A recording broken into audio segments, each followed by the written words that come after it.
संदीपजी, आपण एक खुलं भावनिक पत्र लिहिलं आहे, आता मला थांबायचं आहे असं त्यात म्हटलेलं आहे. काय नेमकं भावना आहे आपल्या व्यक्त केलेल्या? मागच्या 4-5 महिन्यापासून मी विचार करत होतो की ज्या पद्धतीने आज राजकारणात सुरू आहे, राजकारण हे माझ्यासाठी सेवेचं साधन होतं, परंतु ज्या पद्धतीने सुरू आहे, इकडलं तिकडे, तिकडून इकडे, तिकिटासाठी इकडे, जे 15 वर्ष मी काँग्रेसमध्ये राहिलो, आता मला तिकिटासाठी भाजपमध्ये जायचं आहे, हे जे चालू आहे, आणि त्यानंतर महानगरपालिकेमध्ये तिकिटासाठी 150 जणांनाच शेवटी तिकीटं मिळणार आहे. मग 150ना जर तिकीटं मिळणार आहे तर अपेक्षा किती जणांना? तर 1500-1600 जणांना. आता 1600 जणांना तर तिकीटं देऊ शकणार नाही, आणि याच्यात कुणाला तिकीटं हवेत? तर जे आजी आजोबा झालेत त्यांनासुद्धा तिकीटं हवे आहेत. ज्यांना स्वतःला तिकीट नको, मिळू नाही शकत, त्यांना आपल्या बायकांना तिकीटं हवे. आता हे दुर्दैव आहे राजकारणाचं.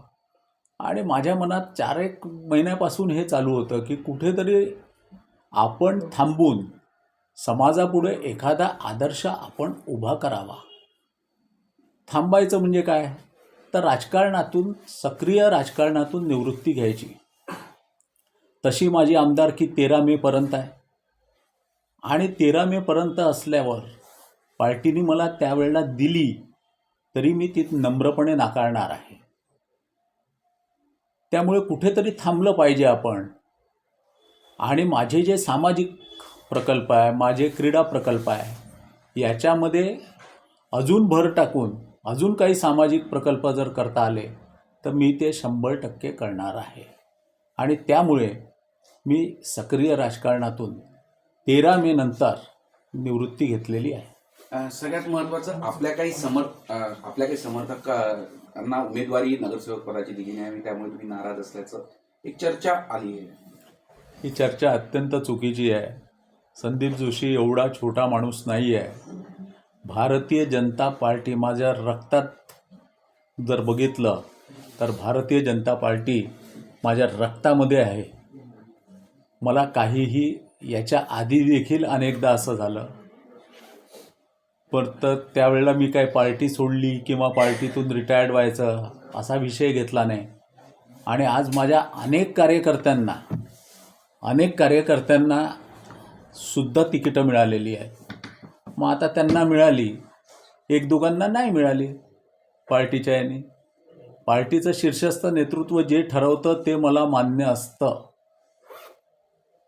त्यामुळे त्या नाराजीचा वगैरे काही नाराजी वगैरे नाही. आनंदी आहे मी. पार्टीला 102 तिकीटं निवडून आल्या, हे आनंद आहे. महाराष्ट्रात देवेंद्रजींच्या नेतृत्वात एवढं निवडून आलो आम्ही, त्याच्याबद्दल आनंद आहे आम्हाला. देवेंद्रजींशी आपण संपर्क म्हणजे हा निर्णय घेण्यापूर्वी साधला होता का? कारण की देवेंद्र फडणवीस आणि संदीप जोशी अगदी सुरुवातीपासून ओळखायला, म्हणजे नागपूर शहरात तरी सगळ्यांनाच माहिती आहे, राज्यात सुद्धा सगळ्यांना आता माहिती झालेलं आहे. देवेंद्र फडणवीसांना आपण कळवलं होतं का मुख्यमंत्र्यांना? होय, मी देवेंद्रजींना कळवलं होतं. त्यांना सांगितलं होतं. पहिल्यांदा त्यांनी मला त्याच्यावर असं म्हटलं की तुझ्या या निर्णयावर काय प्रतिक्रिया द्यावी हे मला समजतच नाही आहे. मग मी त्यांना कन्व्हिन्स केल्यानंतर त्यांनी असं सांगितलं मला की ठीक आहे, तुझी मानसिक स्थिती जर नसेल अशा याच्यात काम करायची, तर तू तसाही मुळात सामाजिक कणा असलेला कार्यकर्ता आहे, तू सामाजिक हे काम, फक्त नंतर पस्तावा झाला नाही पाहिजे राजकारणातून निघून गेल्यावर, त्याची काळजी कर. मी त्याच्यावर देखील विचार केला.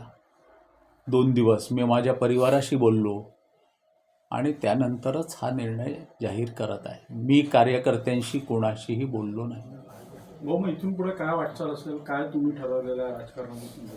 नाही, मी माझे कन्स्ट्रक्शनमध्ये काम करतोच, मी ते करील. आणि सामाजिक कामामध्ये जसं गंगाधरराव फडणवीस डायग्नोस्टिक सेंटर आहे, दीनदयाल थाली आहे, माझा गोरक्षण सेवा प्रकल्प आहे, एकल पालकांचा माझा सोबत पालकत्व प्रकल्प आहे.